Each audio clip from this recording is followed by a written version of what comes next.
Hello student, how are you? Welcome to SK Study Points. I am Shankar, your teacher. आज हम जो करने जा रहे हैं वो करेंगे consumers equilibrium with the help of indifference curve. इसको करने से पहले हमें करना पड़ेगा बजट लाइन, क्योंकि बजट लाइन के बाद हम इक्विलिब्रियम पे जाएंगे। तो आज हम करते हैं बजट लाइन।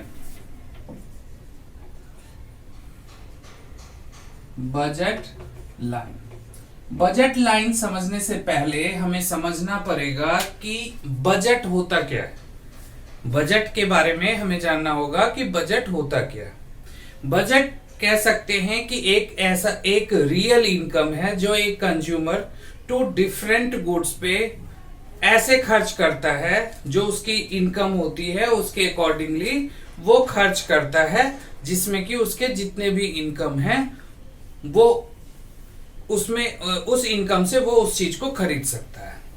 यानी इसको यदि बजट को हम कहें तो बजट है क्या, तो सिंपलेस्ट वे में हम कह सकते हैं कि budget states that when a consumer consume different commodities या different bundles of two commodities with his given income at given price. ठीक है ना। इसका ये मतलब हो गया कि जितना हमारा इनकम है उस इनकम के बराबर या उससे कम ही हम उस कमोडिटी ले सकते हैं। यानी जितनी क्वांटिटी, या तो कम क्वांटिटी लेंगे या कंप्लीट क्वांटिटी होगा जिसमें कि हमारा पूरी की पूरी income finish.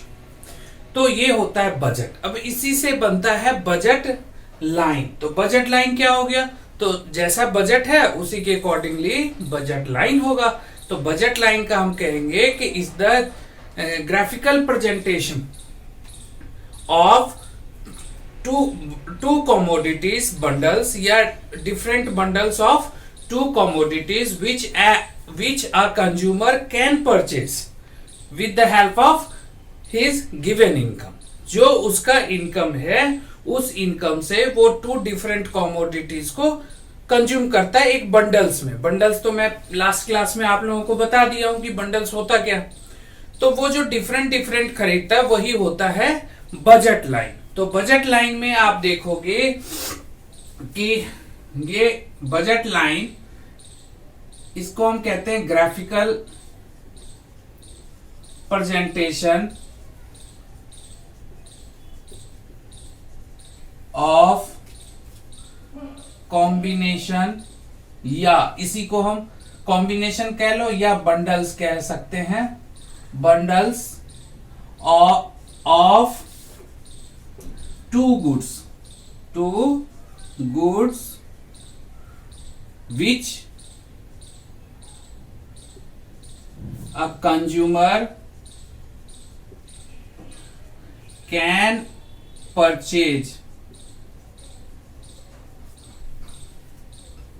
Purchase at given price. यानी ये एक ग्राफिकल प्रेजेंटेशन है, या इसको हम ऐसे भी कह सकते हैं कि ये शो करता है purchasing power of the consumer का जो परचेजिंग पावर है वो, और purchasing power also known as real income. Purchasing power को ही हम रियल इनकम कहते हैं। ये तो हो गया आपका बजट। अब बजट लाइन को हम समझ सकते हैं किसके थ्रू, एक शेड्यूल और फिर एक डायग्राम। अब इसमें आप देखो कि हम एज्यूम करते हैं कि कंज्यूमर है कितने, 100 रुपीज। कंज्यूमर्स के पास कितने हैं, 100 रुपीज है। यदि मान लीजिए कि एक 100 रुपीज कंज्यूमर्स के पास है, तो कंज्यूमर्स क्या करेगा, एज्यूम करते हैं कि कमोडिटी X और commodity Y two different commodities है।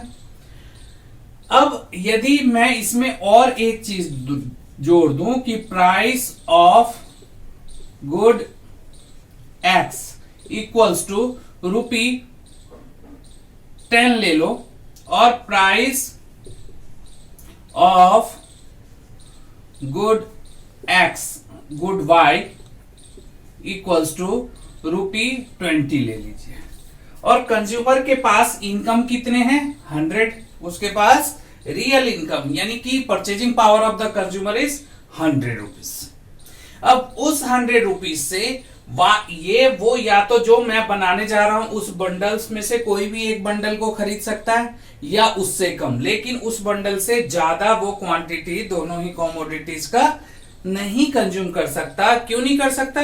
क्योंकि उसकी इनकम नहीं है। अब आप देखिए कि यदि 100 रुपीज है तो इसका डिफरेंट डिफरेंट कॉम्बिनेशंस क्या होगा, या तो ये यदि हम देखें, यदि एक कंज्यूमर इसको 5 यूनिट खरीद लेता है तो इसकी क्या करेगा, वो 0 यूनिट कंज्यूम करेगा, और यदि वो 4 लेता है तो ये 2 हो जाएगा, और यदि वो इसका 3 यूनिट लेता है तो ये 4, यदि 2 लेता है तो 6, 1 लेता है तो 8, और ये 0 होगा तो ये 10। अब प्राइस जो है एक्स की वो कितनी है, 10 रुपीज। वाई की प्राइस कितनी है तो 20 रुपीज। तो अब उसके पास जो इनकम है 100 रुपीज, उसको वो इतने बंडल्स में ले सकता है, इतने बंडल्स में ले सकता है। ये डिफरेंट डिफरेंट बंडल हैं जो उसके रियल इनकम में आता है, यानी उसके पास जितनी रियल इनकम है उस इनकम से वो इस तरह के कॉम्बिनेशन बना सकता है, यानी 0 unit of X and 5 unit of Y, 2 unit of X and 4 unit of Y. इसमें एक खास बात क्या है, इसमें कोई भी कॉम्बिनेशन वो चूज करे उसके जो इनकम है वो सब में खत्म हो जाते हैं। इसका क्या है, इसका यदि मैं और अच्छे से समझाऊं आपको तो आप ये समझो कि इसका एक बजट लाइन इक्वेशन होता है। बजट लाइन इक्वेशन होता है। बजट लाइन इक्वेशंस में क्या है, तो सिंपल, ये शायद मैंने आपको पहले वाले वीडियो में भी बताया है कहीं पे। ये मान लीजिए Q X into P X plus Q Y into P Y equals to income या मनी। ठीक है, अब इसमें कोई भी कॉम्बिनेशंस को हम उठा ले, कोई भी कॉम्बिनेशंस को उठा ले, इक्वल्स टू 100 होगा, इक्वल्स टू 100 होगा, क्योंकि कंज्यूमर के पास कितने पैसे हैं भाई, 100 रुपीज। तो कोई भी कॉम्बिनेशंस यदि हम इसमें से एज्यूम करते हैं तो 100। अब आप देख लो, यदि मैं 0 यूनिट इसका ले लिया मल्टीप्लाई बाय 10 प्लस इसका 5 यूनिट मल्टीप्लाई बाय 20 रुपीज है तो ये 100 हो जाएगा। या दूसरे कॉम्बिनेशंस पे हम इसका टेस्ट करते हैं तो 2 multiply by 10 plus 4 multiply by 20, तो 24 जा कितना हो जाता है 80, और आपका 10 2 जा 20, यानी 80 प्लस 20 इक्वल्स टू 100, यानी 100 हो गया। या कोई भी कॉम्बिनेशन, मान लो यही कॉम्बिनेशन मैं लेता हूं 8 unit, 8 multiply by 10 plus 1 multiply by 20, तो इसमें भी आप देखो ये टोटल 100 होगा। तो यही होता है, ये जो 100 है यही इसका परचेजिंग पावर है कंज्यूमर का, या इसी को हम रियल इनकम कहते हैं। तो इस तरह से आपने ये समझ लिया। अब इस कॉम्बिनेशंस को यदि हम प्लॉट कर दें एक डायग्राम पे, तो डायग्राम मान लीजिए ये डायग्राम है, ये y एक्सिस है, ये x एक्सिस, ये ओरिजिन। यहां पे मैं गुड y लेता हूं, यहां पे मैं गुड x लेता हूं। अब इसको यदि मैं इस वाले कॉम्बिनेशंस को यदि हम प्रेजेंट करें तो वो ऐसे एक लाइन बनेगा। x को आप चाहो तो इस पे पुट कर लो, तो ये a और b, ये वाला जो है इसी को हम बजट लाइन कहते हैं, बजट लाइन। तो देख लिया आपने, ये क्या है, ग्राफिकल प्रेजेंटेशन है किसका भाई, तो 2 कॉमोडिटीज, 2 डिफरेंट कॉमोडिटीज का। क्या है, तो वो है जिसको एक कंज्यूमर कंज्यूम कर सकता है, यानी उसके रियल इनकम में ये चीज आ सकता है। इसको आप चाहो तो प्लॉट करके देख सकते हो, जैसे यहां पे आप ले सकते हो गुड एक्स है तो 2 4 6 8, रुको और हल्का सा इसको मैं बढ़ा देता हूं, या इसी को क्यों ना मिटा दिया जाए, इसको मिटा दो, इसको मिटा दो। इससे क्या होगा, हमारा रियल शेप बन जाएगा। अब मान लीजिए ये 1 2 1 ले लिया, 2 यूनिट ले लिया, 4 यूनिट ले लिया, 6 यूनिट ले लिया, 8 यूनिट ले लिया और ये 10 यूनिट ले लेते हैं। अब इसमें हमारा क्या है, 1 यूनिट ले लिया, 2 यूनिट ले लिया, 3 यूनिट ले लिया, 4 और यहाँ पे 5 ले लेते हैं, इसको मिटा देते हैं। अब आप देखो कि 0 यूनिट जब ये होता है तो एक तो पॉइंट आपका यहां आ गया। उसके बाद जब 2 यूनिट लिया जाता है तो इसका 4 है, तो इसके सामने आप यहाँ पे एक पॉइंट डाल दीजिए, जो डॉट्स हैं वो लगा दीजिए। फिर 4 यूनिट के बाद 3, तो 4 यूनिट यहाँ है तो यहाँ 3। उसके बाद 6 यूनिट के केस में 6 यूनिट के केस में 2, तो 6 यूनिट यहाँ है तो यहाँ 2। और 8 यूनिट के केस में 1, तो 8 यूनिट के केस में आपका 1 यहां लगा दीजिए, यहां 1 है, 1 तो यहां लग गया। और 10 यूनिट के केस में 0 0।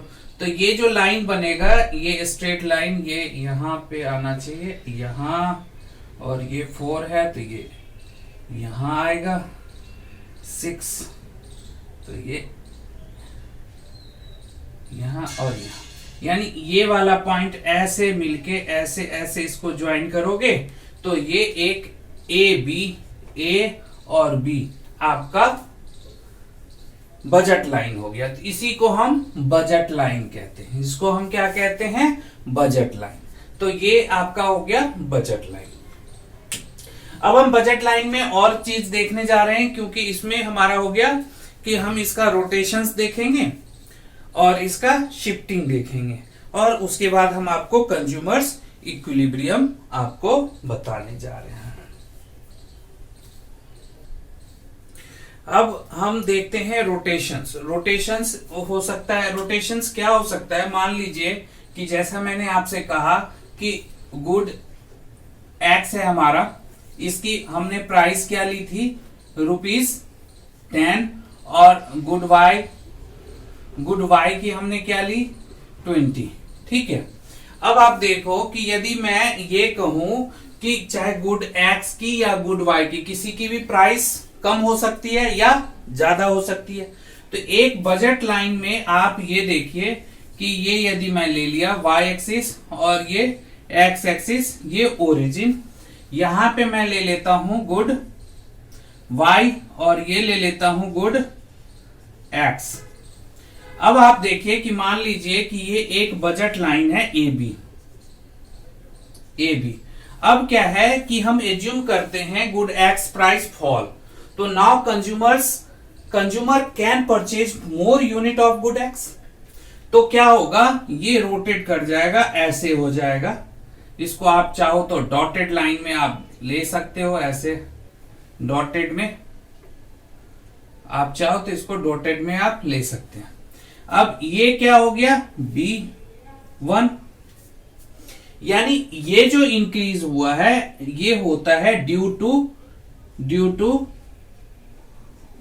Fall in price of good x.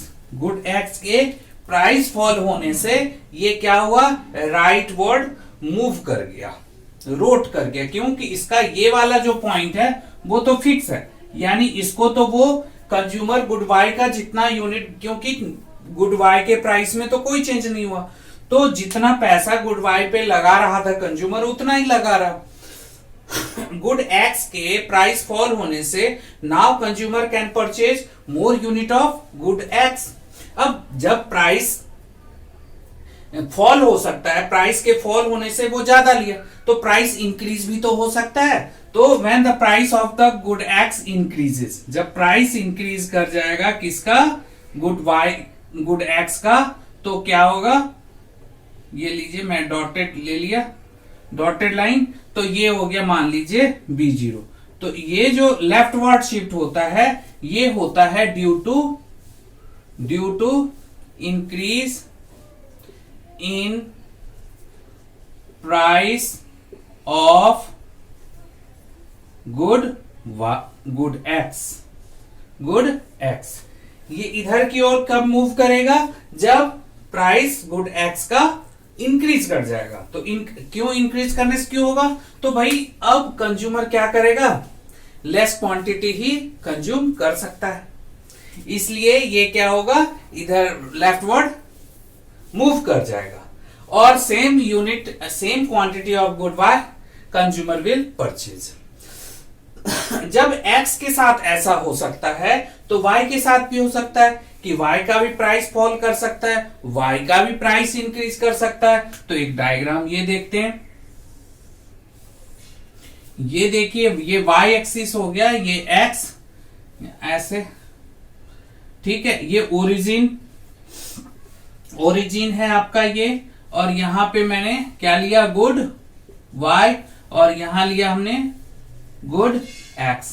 अब देखो कि सपोज करिए कि ये बजट लाइन है, ये A और B बजट लाइन है।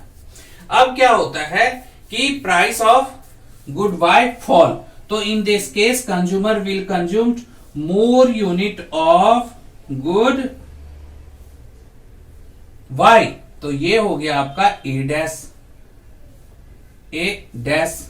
इसको भी आप चाहो तो डॉटेड लाइन में दिखाओ, क्योंकि ये इमेजिनरी लाइन है, तो इमेजिनरी लाइन को हम डॉट्स में यानी पॉइंट्स में दिखाएं तो अच्छा। तो इस तरह से ये किधर जाएगा? ये इधर। क्वांटिटी बढ़ गई। अब क्वांटिटी बढ़ गई, ये क्यों बढ़ी भाई? तो इसको हम कहेंगे due to fall in price of good y। Similarly जब प्राइस फॉल हो सकता है तो प्राइस इंक्रीज भी कर सकता है। तो प्राइस इंक्रीज करने पे now consumer can consume less unit of good y। तो ये हम A0 ले लेते हैं। तो ये डॉटेड लाइन आप ले लीजिए AB का। तो ये किधर को जा रहा है? इधर। ये क्यों हो रहा है भाई? तो due to increase in price of good y। I think कि अब आपका क्लियर हो गया होगा ये चीज कि प्राइस के चेंज होने से क्या हो सकता है। तो प्राइस के चेंज होने से ऐसा हो सकता है। अब हम इसमें जरा सा शिफ्टिंग आपको बता देता हूं, क्योंकि इसमें क्या है कि जब प्राइस एक का फॉल एक का कांस्टेंट रहा, अब ऐसा भी तो हो सकता है कि दोनों के प्राइस फॉल करें, दोनों के प्राइस इंक्रीज करें। तो ऐसे केस में वो राइटवर्ड और लेफ्टवर्ड शिफ्ट करेगा। ये भी फटाफट मैं आपको बता देता हूं, उसके बाद हम लोग कंज्यूमर इक्विलिब्रियम चलेंगे। अब आप देखो कि मैं आपको शिफ्टिंग दिखा रहा हूं बजट लाइन का। ये एक छोटा सा डायग्राम यहाँ पे मैं बना रहा हूं। ये y एक्सिस हो गया और ये x एक्सिस, यहाँ ओरिजिन। यहाँ हमने लिया गुड y और यहाँ लिया हमने गुड x। अब आप देखो कि ये मान लीजिए मेरा बजट लाइन है A और B। अब इसमें क्या हो सकता है कि दोनों ही कॉमोडिटीज का प्राइस फॉल कर जाए। तो दोनों ही कॉमोडिटीज का प्राइस फॉल करेगा तो क्या होगा? ये राइट वर्ड शिफ्ट होगा, ये B dash and A dash बन गया। इसको आप जो डॉट्स लाइन है उसमें दिखाएं यानी पॉइंट में, क्योंकि ये इमेजिनरी लाइन है तो इसलिए आप लोग इसको डॉट्स में दिखाएं। तो ये डॉट्स में तैयार हो गया। अब आप देखो कि ये इस तरफ गया। ये क्यों गया? तो due to fall in price of both the commodities, both goods X and Y. अब दोनों ही कॉमोडिटीज की प्राइस हो गई फॉल। तो अब क्या हो गया, इसका मतलब हो गया कि real income of the consumer increase कर गया।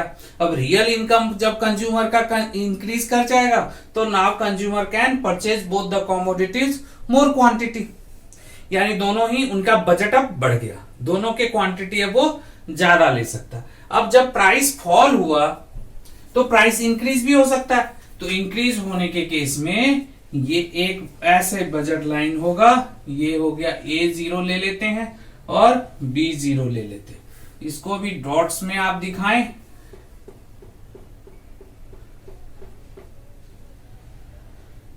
तो ये हो गया, ये किधर को गया भाई, इधर को। तो ये क्यों हुआ, इसलिए हुआ, ये हो गया कि due to increase in price of both the goods X and Y, X और Y के दोनों के प्राइस जो हैं वो क्या करके हो गए, इंक्रीज हो गए। इंक्रीज होने से now consumer can consume less unit, तो अब उसके बजट में कम क्वांटिटी आ सकता है, क्यों कि चीजें महंगी हो गई। तो ये तो हो गई बजट लाइन। बजट लाइन तो आज आप कंप्लीटली समझ गए होंगे। अब हम लोग कंज्यूमर्स इक्विलिब्रियम में आएंगे। तो कंज्यूमर्स इक्विलिब्रियम को हम स्टार्ट करेंगे अभी। तो लेट्स स्टार्ट कंज्यूमर्स इक्विलिब्रियम। तो हम स्टार्ट कर रहे हैं अब consumers equilibrium with the help of IC. देखो consumers equilibrium with the help of consumers equilibrium with the help of IC में आप देखेंगे कि बहुत इजी है, मुश्किल बिल्कुल भी नहीं है यदि इसको समझोगे तो। Consumer equilibrium with the help of IC में स्टेटमेंट कहता है कि consumers get maximum satisfactions when the IC जो है indifference curve tangent to budget line. तो इसमें क्या कह रहा है कि कंज्यूमर गेट मैक्सिमम सेटिस्फैक्शन, या इसको हम और इक्विलिब्रियम व्हेन आईसी यानी indifference curve IC tangent to budget line. हाँ, ये तो एक बेसिक स्टेटमेंट है। इसके अलावा भी दो कंडीशंस होते हैं, वो भी मैं इसी में इंक्लूड कर दूंगा आपको। अब इसमें देखो, इसका डायग्राम को देखो प्रॉपर। तो ये मान लीजिए कि ये मेरा y एक्सिस है, ये ओरिजिन, और ये हमारा x एक्सिस है। ये हमारा बजट लाइन है, ठीक है। अब बजट लाइन है तो ये हो गया हमारा A और ये हो गया हमारा B। अब ये वाला जो है IC, ये IC है, ये IC1 है। अब एक IC कर्व मैं यहां से ले रहा हूं ऐसे, ये IC2 है, और एक बजट लाइन में IC ले रहा हूं यहां IC3। इस पे हम ले रहे हैं गुड Y जैसा आप जानते हो, और ये हम ले रहे हैं गुड X। अब इस पॉइंट पे as per the statement consumer get maximum satisfaction और equilibrium when IC tangent to budget line. Budget line पे जहां यहां पे बजट लाइन पे टेंजेंट हो रहा है, और टेंजेंट होने के साथ साथ इसमें कॉन्वेक्स टू ओरिजिन भी है। तो इसको हम समझेंगे पहले। तो इसके लिए दो कंडीशंस होते हैं। पहला कंडीशन होता है कि MRS यानी x y लें तो एक रेशियो होता है delta x upon delta y। एक तो कंडीशंस ये है, दूसरा हमारा जो एमआरएस है वो डिमिनिशिंग होना चाहिए। दूसरा कंडीशन है कि एमआरएस जो हमारा है वो क्या होना चाहिए, डिमिनिशिंग होना चाहिए, डिमिनिशिंग होना चाहिए। और जब डिमिनिशिंग होगा तो उसी केस में कॉन्वेक्स टू ओरिजिन भी होगा, यानी convex to origin, convex to origin होगा। अब इस चीज को, ये तो कंडीशंस होगा कि ये तीनों ही कंडीशंस यहां पे फुलफिल होना चाहिए। ये जब फुलफिल होगा तो वहीं पे इक्विलिब्रियम होगा। अब ये कैसे फुलफिल होगा वो चीज, इस चीज को मैं आपको समझाता हूं। अब देखिए कि ये बजट लाइन है। आईसी कर्व के बारे में आपने क्या क्या समझा है कि any point on the same IC gives the same level of satisfaction. दूसरा हमने समझा है कि higher IC gives higher level of satisfaction, जिसका ओरिजिन से जितना ज्यादा डिस्टेंस होगा आईसी का वो उतना ज्यादा आपको सेटिस्फैक्शन देगा। इसका मतलब है कि यदि मैं IC3 की बात करूं तो IC3 gives more satisfaction as compare to IC2। Similarly IC2 gives more satisfaction as compare to IC1। तो IC1 से ज्यादा IC2 देगा। ये तो सिंपल है, हमने प्रॉपर्टीज ऑफ इंडिफरेंस कर्व में देख लिया है। अब साथ में मैंने पहला प्रॉपर्टीज आपको बताया कि any point on the same IC gives same level of satisfaction. कोई भी पॉइंट यदि हम आईसी पे लें, यदि एक पॉइंट तो ये है, एक पॉइंट ये है। अब मान लीजिए इस पॉइंट को ए बी तो मैंने ले रखा है, इसलिए इसको मैं सी ले लेता हूं, इसको डी ले लेता हूं।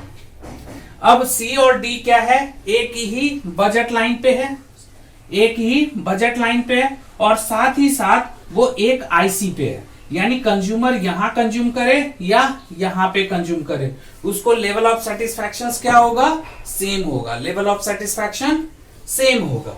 अब कहानी जरा सा यहां ट्विस्ट कर रहा है, ट्विस्ट कर रहा है कि भाई ये पॉइंट भी तो बजट पे है। यानी कि जो बजट का आपको मैंने बताया कि बंडल्स लेके फिर उसको प्लॉट करके, यानी इस केस में ये भी बजट में आ रहा है, ये भी बजट में आ रहा है, ये भी बजट में, माने तीनों कॉम्बिनेशंस को कंज्यूमर कंज्यूम कर सकता है। यहां भी कर सकता है, यहां भी कर सकता है, यहां भी कर सकता है।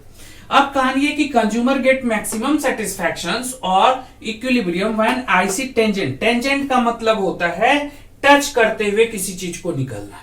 ये मैथ्स के जो बच्चे होंगे, जो मैथ्स पढ़ते हैं, मैथ्स है उनके सिलेबस में, सब्जेक्ट में मैथ्स है, तो मैथ्स वाले टेंजेंट को अच्छी तरह से जानते होंगे कि टेंजेंट होता क्या। तो ये इस जगह को हम कहते हैं टेंजेंट, क्योंकि यहाँ पे इंटरसेक्ट नहीं हो रहा, यहाँ क्या हो रहा है, टच करते हुए निकल रहा है। तो जिस पॉइंट पे टच करते हुए निकल रहा है उसी को हम टेंजेंट कहते हैं। तो यहाँ पे टेंजेंट है। अब देखो कि ये जो ई पॉइंट है जिसको कि इक्विलिब्रियम हम कहेंगे, वो किस पे है, IC2 पे। तो as per the properties of the indifference curve, higher IC gives higher level of satisfaction. इसका मतलब है कि IC2 ज्यादा सेटिस्फैक्शन देगा IC1 से। और ये पॉइंट देखो कि बजट में भी है, उसके बजट लाइन पे है तो उसके बजट में भी है, और दूसरा है कि IC2 पे भी है। तो IC2 पे होने के कारण उसको पैसा उतना ही खर्च हो रहा है जितना यहां खर्च हो रहा है, जितना यहां खर्च हो रहा है, और यहां पे भी जितना खर्च हो रहा है वो पैसा तो उसको उतना ही खर्च हो रहा है। लेकिन ये वाला पॉइंट IC2 पे है, तो as per the properties of indifference curve कि IC2 गिव्स हायर सेटिस्फैक्शन। और रही बात यहां IC3 पे, तो IC3 उसके बजट में तो आ ही नहीं रहा, यानी IC3 पे तो कोई पॉइंट ले ही नहीं सकता, इस कॉम्बिनेशंस को तो अचीव कर नहीं सकता। क्यों नहीं कर सकता, क्योंकि उसकी उतनी इनकम नहीं है। तो अब तो कंपैरिजन हमें इसमें और इसमें करना है, तो definitely IC2 gives more satisfaction as compare to IC1, so consumer will prefer to consume here and consumer get maximum satisfactions or equilibrium at this point. That's why it is known as equilibrium. Equilibrium. एक conditions तो हम consumer equilibrium का तो जानते ही हैं कि जहां पे उसको सेटिस्फैक्शन ज्यादा होगा वहीं इक्विलिब्रियम होगा। तो यहां सेटिस्फैक्शन एज, यदि इस पॉइंट को कंपैरिजन करें सी और डी से, तो भले ही उसी बजट में हो लेकिन वो IC1 पे है और ये IC2 पे है। और दूसरा इसमें देखो कि equal x y equals to delta x upon delta y, एक तो ये है। और दूसरा पॉइंट है क्या कि इस जगह पे एमआरएस डिमिनिशिंग होता है और ये पॉइंट कॉन्वेक्स टू ओरिजिन होता है। तो ये सारे कंडीशंस यहां फुलफिल होते हैं और यहां पे कंज्यूमर्स इक्विलिब्रियम होता है। तो ये तो कंप्लीट हो गया। हाँ, इससे रिलेटेड और भी यदि क्वेरीज हैं तो आप कमेंट सेक्शंस में कमेंट कर सकते हो। अब रही बात कि आपके कार्डिनल और ऑर्डिनल थ्योरी के, तो ये कंप्लीट हो गए हैं यूनिट 1 और यूनिट 2 के। यूनिट 2 में कार्डिनल और ऑर्डिनल थ्योरी था, तो ये कंप्लीट हो गया। अब हम लोग नेक्स्ट में अब हम लोग डिमांड पे ही चलेंगे, यूनिट 2 में डिमांड। हाँ, अब स्पेशली उन स्टूडेंट्स के लिए जिन्होंने अभी तक इसको सब्सक्राइब नहीं किया है, वो सब्सक्राइब भी करें, शेयर भी करें और लाइक भी करें। और जहां तक हो सके आप अपना कमेंट्स दें, जिससे कि मैं भी समझ पाऊं और मुझे भी अच्छा लगे कि मैं आप लोगों के लिए और मेहनत कर सकूं। तो एक तो ये चीज है। दूसरी बात कि जो भी कमेंट्स करते हैं आप, तो उसमें यदि कोई आपके इश्यूज हैं, प्रॉब्लम है, तो बिल्कुल आप कहें और उस इश्यूज को मैं सॉल्व करने की कोशिश करूंगा। Thank you.